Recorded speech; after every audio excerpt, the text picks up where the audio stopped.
رسمه الاكروميجالي ممكن اعمل اوردر؟ احنا عارفين. زودي لي 2 شوايه وواحد بروست. تمام اكمل الاوردر ماشي، صح؟ ممكن نص بروست.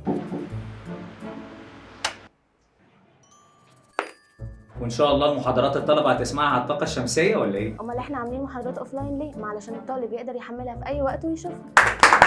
ايوه بس انا لازم اعرف هو شاف المحاضره ولا لا. طب ما احنا ضايفين ده في الابلكيشن عشان حضرتك تقدر تشوف اي حاجه بيعملها الطالب من عليه، ده غير ان احنا هنبلغ ولي امره لو قصر، وده طبعا غير الغياب اللي احنا بناخده وهو داخل السنتر.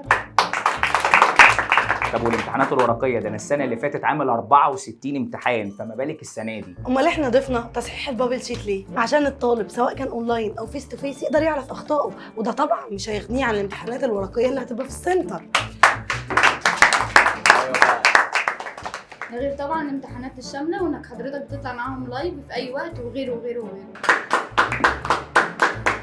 كده يبقى احنا ظبطنا في الاسبوع محاضرتين، المحاضره الواحده شرح وحل، الحل 2 كتاب الامتحان والمذكره، الامتحانات الورقيه الحضور بتاع الطلبه. كده احنا تقريبا ظبطنا كل حاجه.